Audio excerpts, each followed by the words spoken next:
Hola, hola, ¿qué tal? Muy buenos días queridos estudiantes. Bien, espero que estén teniendo un bonito día hasta el momento. Vamos a comenzar, vamos a dar inicio pues a nuestra clase programada de hoy en el curso de literatura.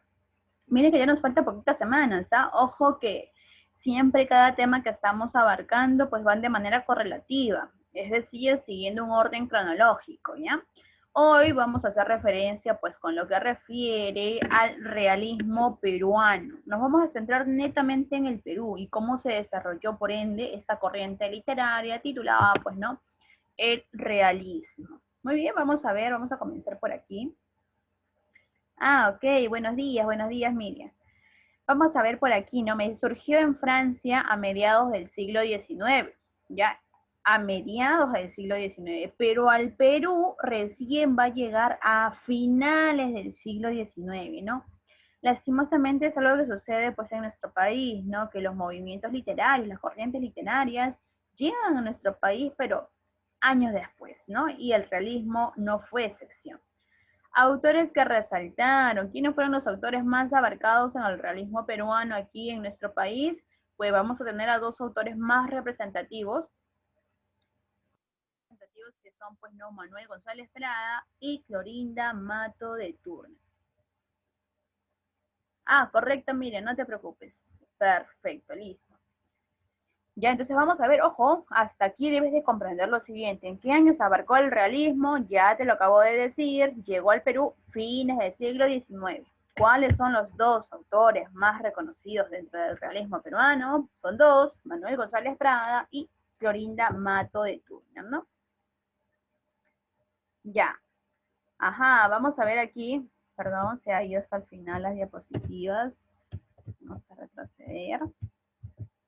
Como ya hemos abarcado, pues, quiénes son los máximos representantes, entonces ahora vamos a abarcar el contexto histórico. Ya vamos a ver un poquito qué es lo que se llevaba a cabo en aquellos años, en aquel siglo que te acabo de comentar. En todo nivel, ya no solamente en el literario, también histórico, social y todo lo demás.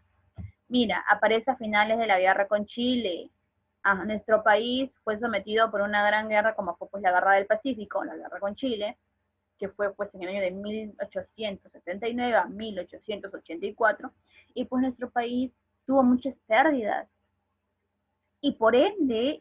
Pues aquí vamos a ver que en el realismo las personas tratan de prevalecer, salir adelante, salir de ese, o es como el ave fénix, ¿no? Quieren eh, resucitar de esas cenizas y ese mal momento que les tocó pasar con esta guerra.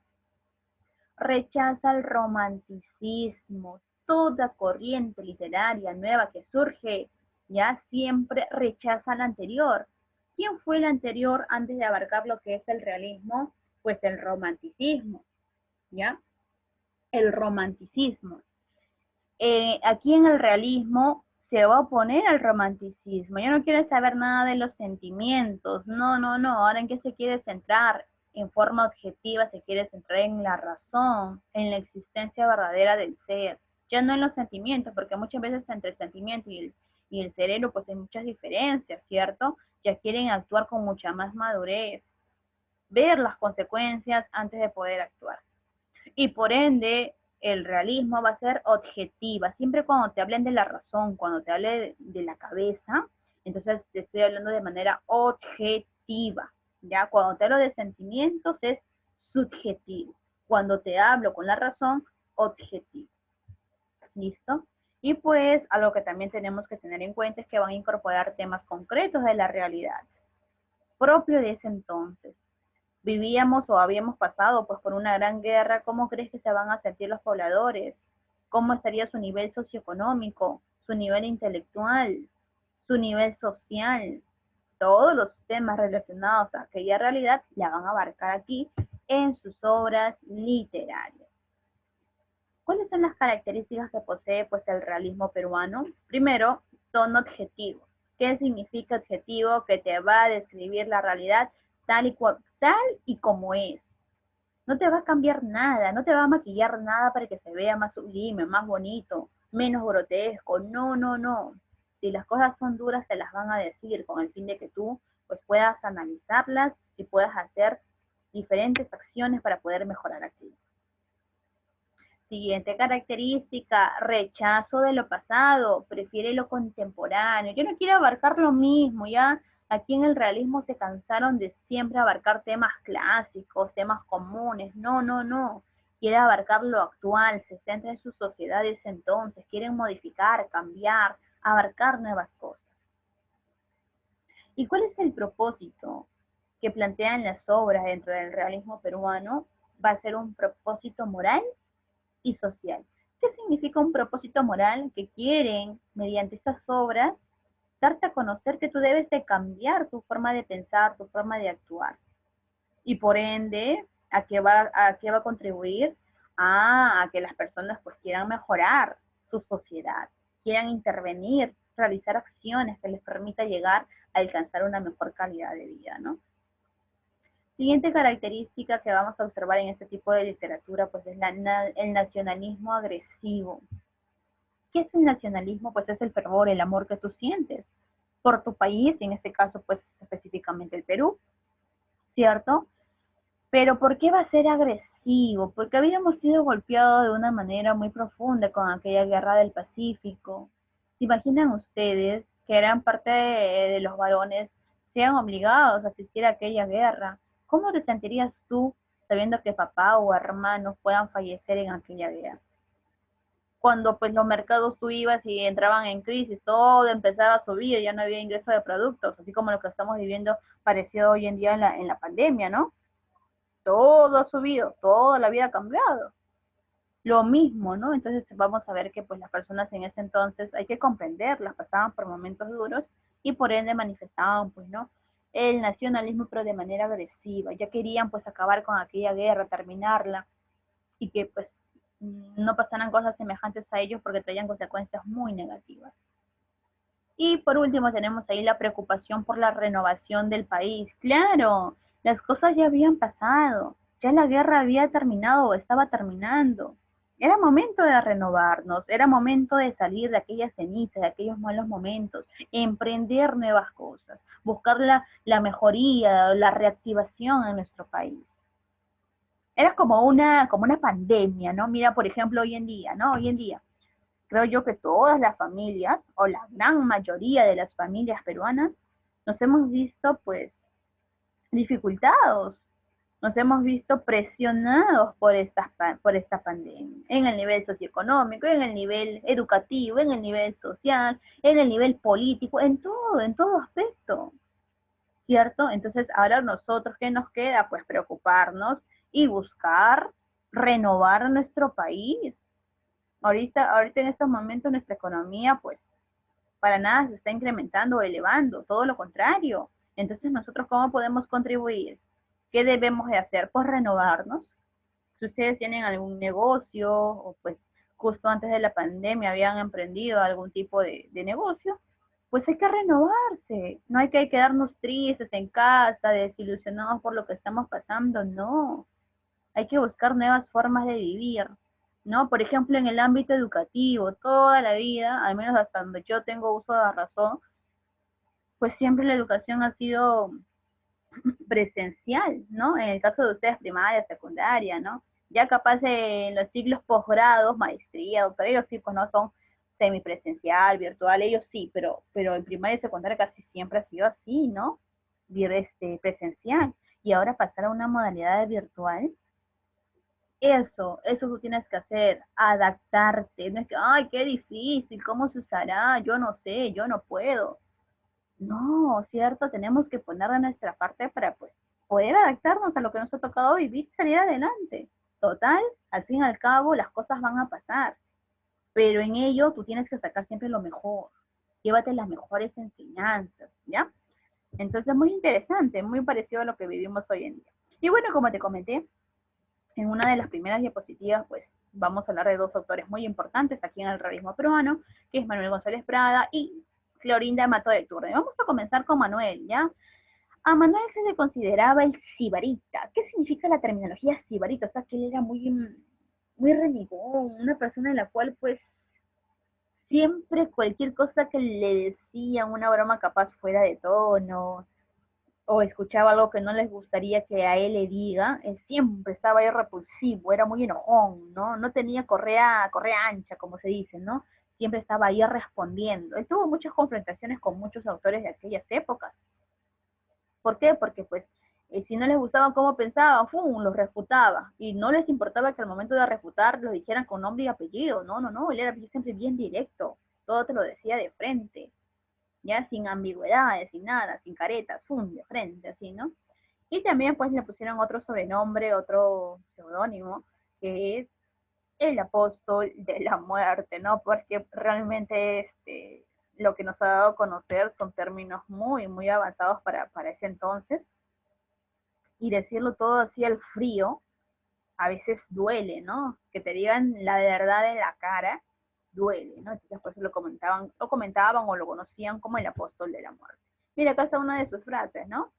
Los viejos a la tumba, los jóvenes al poder. Cuánta verdad en tan corta frase, en tan pocas palabras, ¿no? Manuel González Prada decía, pues los viejos ya hemos vivido, ¿qué podemos modificar si nosotros nos estamos adaptando cada vez a un nuevo mundo cambiante? Pero sin embargo los jóvenes, ellos son el futuro del mañana, ellos son la fuente del poder, ellos podrán cambiar nuestra sociedad. Y dicho y hecho, hoy en día, cuando tú ves la protesta, ¿cierto? Cuando pasó el tema de Merino y las manifestaciones y todo lo demás, ¿cierto? ¿Quiénes salieron? Los jóvenes. Fueron los jóvenes que gracias a su conciencia social salieron a defender sus derechos, salieron a defender su pensar, ¿cierto? Y es así realmente como se logran las cosas, mediante manifestaciones, mediante luchas, mediante protestas. Solo así se escuchan. Y si hay que llegar a esos extremos, pues lastimosamente se ha de llegar con el fin de conseguir mejores resultados para nuestro país, ¿no? Entonces, es realmente pues cierto esta frase. También podemos adaptarlo pues a otra realidad como por ejemplo papás, abuelos. Hoy en día en el mundo de la tecnología a veces les cuesta, ¿no? Les cuesta adaptarse a ello, pero sin embargo los niñitos de 3, 4 añitos, tú ya lo ves con el celular, que saben prender, apagar, poner YouTube, pausa, volumen, uff, ¿cierto? Cosas muy desarrolladas que capaz nosotros mismos en nuestras épocas o a esa edad pues no lo hacíamos. Capaz a tu sobrinito, ¿cierto? Tu primito te gana de dominar en algunos programas de internet, te das cuenta porque es así, realmente los jóvenes, los pequeños, la infancia, la niñez, en ellos está el futuro del mañana. Y tú tienes que desde siempre incentivar la conciencia social, saber que en ustedes está el futuro, que está el cambio y que por ende ustedes deben siempre todo lo que hagan, no solamente hacerle en bienestar propio, no, también tú en un futuro cuando seas un exitoso profesional, que ayudes y contribuyas al mejoramiento de nuestro país, ¿ya? Aquí tenemos pues algunas características de él, por ejemplo, que fue el crítico más terrible de la derrota de la Guerra del Pacífico, ¿ya? Él criticó mucho la Guerra del Pacífico, criticó a nuestras propias autoridades del Perú, dijo, porque no hicieron esto, les pasó esto. Si ustedes hubieran hecho esto, pues la consecuencia hubiera sido esto. Él no tuvo miedo que enfrentarse al presidente de aquel entonces, a las autoridades máximas. No, no, no. Lo que él pensaba lo decía y se acabó. Su palabra para él era ley. Su poesía es tierna. Mira la contradicción, ¿no? Su narrativa era muy cruel, era muy despiadada. Sin embargo, su poesía era todo lo contrario. Era muy tierna, muy sublime, muy delicada. Él es precursor del modernismo en poesía. Ya precursor, o sea, fue una de las primeras personas que va a escribir esta poesía realista, pues que se convertiría en un futuro lo que es el modernismo. ¿Cómo se le considera, aparte del Sibarita y el apóstol de la muerte, también se le considera como padre del nuevo pensamiento social peruano? Ajá, padre del nuevo pensamiento social peruano. Él se involucró mucho con las masas, se involucró mucho con la sociedad, con el pueblo. En ello se ha de centrar Manuel González Prada. Y por último, su realismo profundo se le califica como naturalista. Sí, él realmente escribió de una manera muy profunda, muy intensa, ¿no? Aquí pues vamos a ver algunas de sus obras literarias. que va a resaltar en lo que es el ensayo y la poesía. En los ensayos que escribió, Páginas Libres, Horas de Lucha, Bajo el Oprobio, El Tonel de Diógenes, Figuras y Figurones, todas ellas con mucha crítica a la sociedad de ese entonces. Su poesía, como te lo comenté en la diapositiva anterior, fue muy dulce. Ejemplo de ello, exóticas, baladas peruanas, minúsculas, libertarias, previsterianas y grafitos, ¿no? Dentro de todas las obras que te acabo de mencionar, las más conocidas son, vamos a subrayar por aquí, a ver, vamos a cambiarla de color, ya, aquí está, ya fue Páginas Libres y Horas de Lucha, ya, las dos son las obras más conocidas del autor. No te vayas a olvidar, obras de Manuel González Prada, Páginas Libres, Horas de Lucha. Tú te preguntarás, profesora, Páginas se escribe con G. Es correcto, Páginas se escribe con G. Recuerda que Manuel González Prada era un rebelde. A él no le importaban las reglas ortográficas. Él decía lo siguiente: como yo le escucho, le escribo y punto, mientras que se entienda, lo demás sobra. Y es verdad, ¿cierto? Entonces tú en muchas de sus obras vas a ver muchas faltas ortográficas, pero no es que el autor no se haya dado cuenta, ¿sí? Él se daba cuenta de lo que estaba cometiendo. Pero como te comento, él decía, con que se entienda basta y sobra. ¿Para qué voy a utilizar tanta ortografía, caligrafía, y me voy a demorar tanto en escribir una obra? Sí, igual mi obra se va a comprender. ¿Listo? Y aquí pues tenemos lo que es el discurso del politeama. Ya vamos a ver en qué consiste. Ya acá te he traído el discurso en sí para que lo podamos analizar. A ver, vamos a invitar a Lady, Lady Espinosa. A ver, vamos a ver, Lady Espinosa. Active su micro, Lady, para que pueda leer usted el discurso. Ya está cortito, son solamente 6 líneas. Adelante. Señores, los que piensan del umbral de la vida se juntan hoy para dar lección a los que se acercan a las puertas del sepulcro. La fiesta que presenciamos tiene mucho patriotismo y algo de ironía. El niño quiere rescatar con el otro lo que el hombre no supo defender con el hierro. Los viejos deben temblar ante los niños, porque la generación que se levanta siempre es siempre acusadora y juez de la generación de los que desciende. De aquí, de estos grupos alegres y bullicios, saldrá el pensador austero y taciturno. De aquí el poeta que fulmine las estrofas del cero retemplados. De aquí el historiador que marque la frente del culpable con un sello indeleble. Ajá, mira, se llama discurso en el Politeama o del Politeama porque efectivamente se llevó a cabo en aquel lugar. Ya era un campo, un lugar de concentración donde podían ir pues muchas personas intelectuales y se llamaba así, Politeama. Ya, y aquí en este discurso que comentó Manuel González Prada, pues realmente nos expresa mucha verdad, nos expresa realmente pues lo que se vivía en aquel entonces, y date cuenta que te lo dice así al frío, no te lo dice con bellas palabras, no usa la metáfora, no, no, no, tal y como es, ¡pum!, te lo lanza, te lo da a conocer, ¿no? Todo lo que yo acabo de subrayar en turquesa, ¿ya? Mira, son las fuentes ortográficas que tú vas a poder observar. Hoy, y, generación, hay un montón de I, ¿no? Pues como yo te comenté, no es que él no sabía escribir, no es que sea ignorante, solo que era rebelde, ¿no? Y por ende, pues escribía como le parecía. Dijo, si al final se entiende, ¿qué importa cómo escribas? Y al final la gente va a poder comprender el mensaje.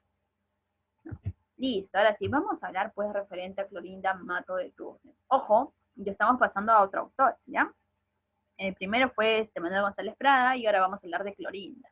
Una mujer escritora peruana, cosa muy difícil que se ha visto en todas las épocas y en la actualidad.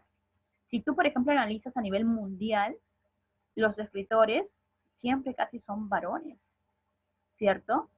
En la actualidad, por ejemplo, en el Perú, una conocida y que esté viva, difícil, ¿no? Difícil. Entonces, Clorinda de Mato de Turno de aquí va a marcar la diferencia. Ya vamos a conocer un poco sobre la biografía de Clorinda. Ella nació pues en el pueblo de Cusco, ¿ya? Ella es cusqueña. A ver, un momento, vamos a poner por aquí, vamos a ir resaltando las ideas más importantes. Aquí está, ella es cusqueña, región en la que se educó.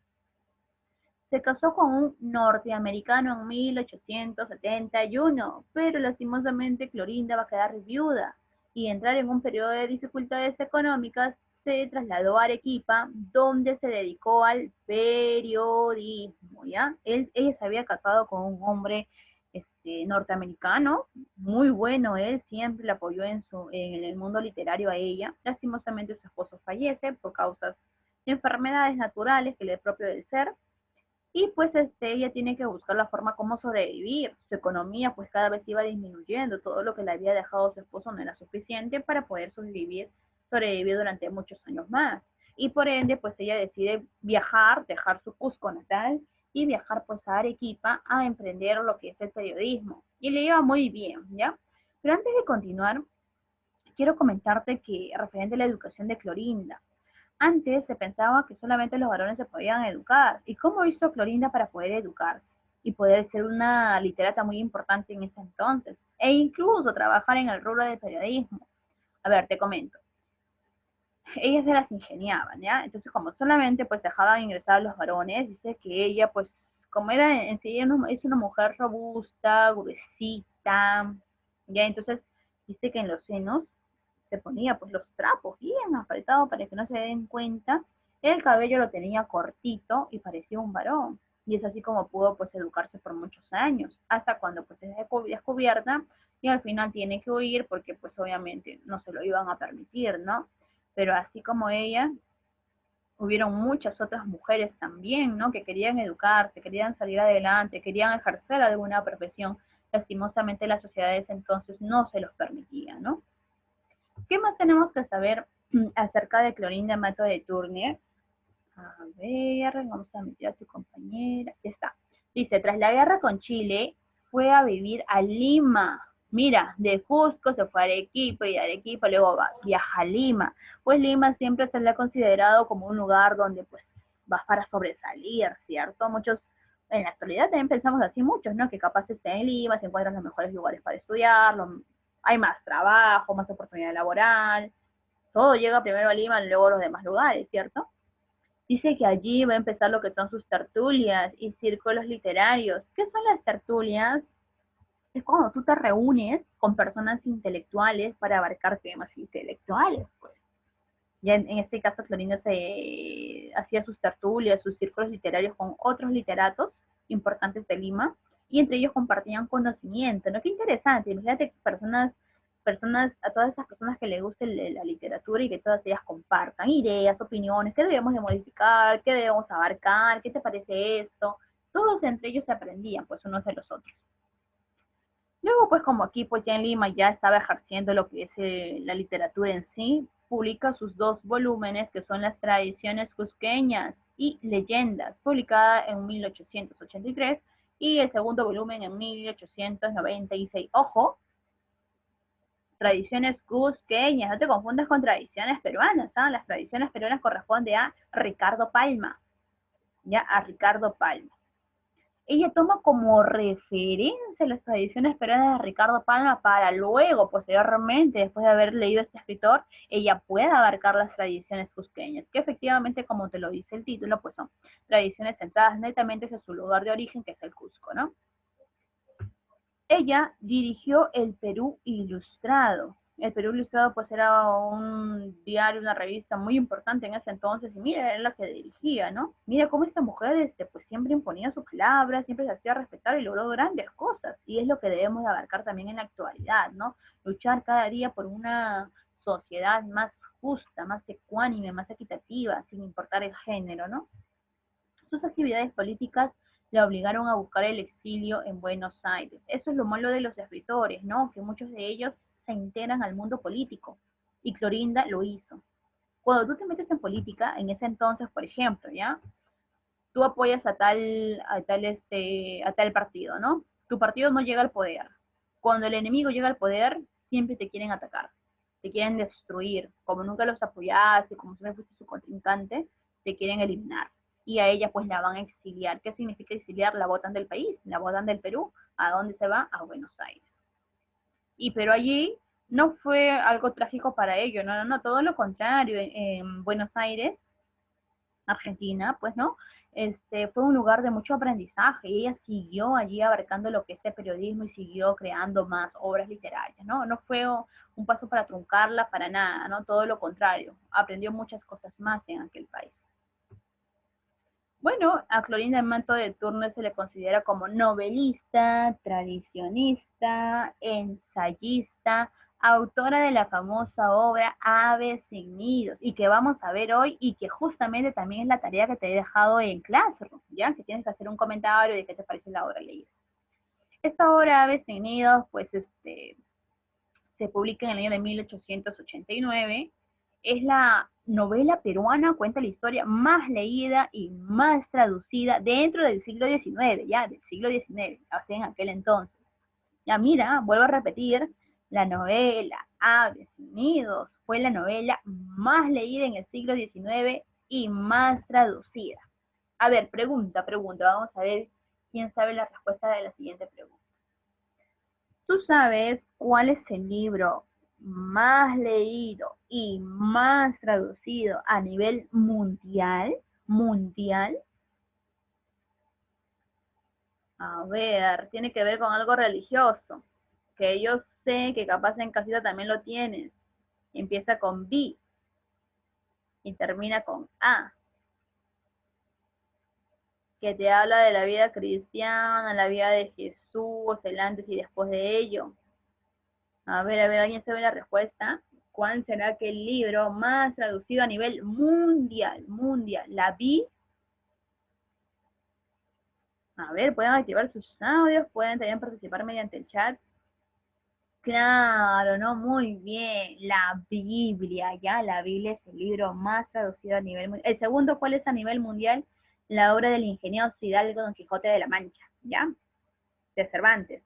Esa es la segunda obra más traducida. Pero aquí en el Perú la más traducida dentro del siglo XIX fue la obra Aves sin nidos, ¿ya?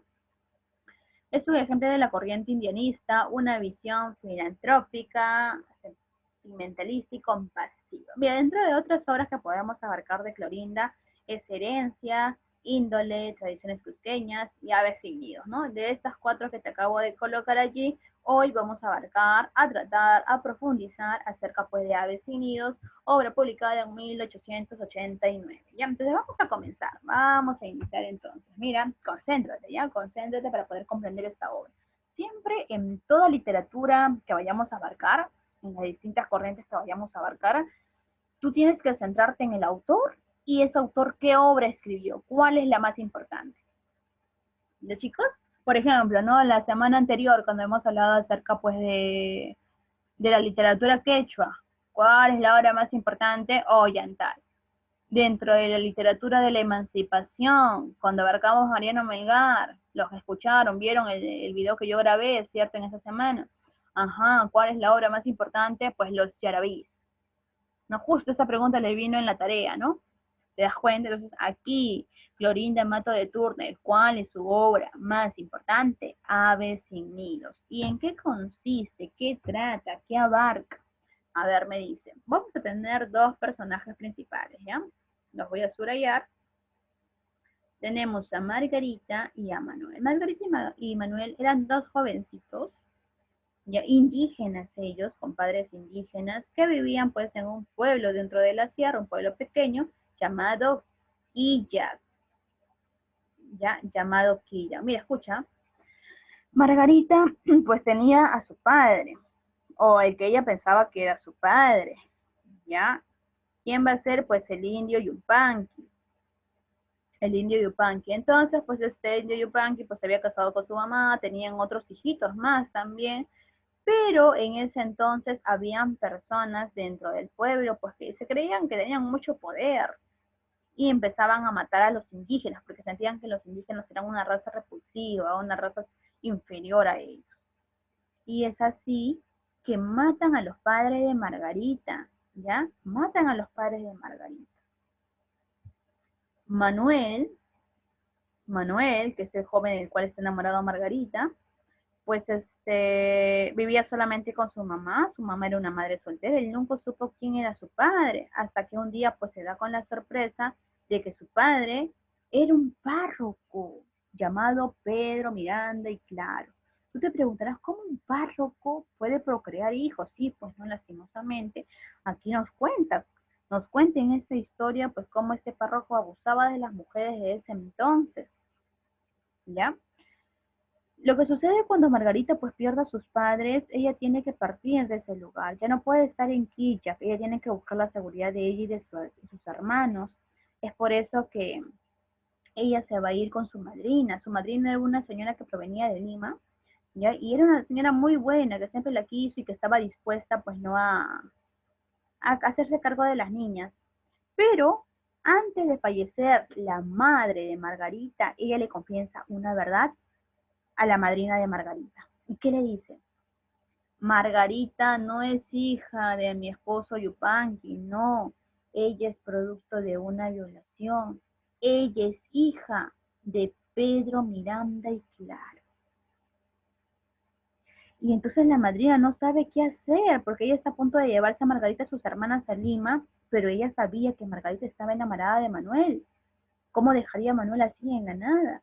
Y si era momento de confesarle la verdad, que ellos no podrían estar juntos porque ambos eran hijos de un mismo ser, que era Pedro Miranda y Claro. Y bueno, pasan los días y ya la madrina decide, toma una decisión y se lleva a Margarita y a sus hermanas pues a la ciudad, a Lima.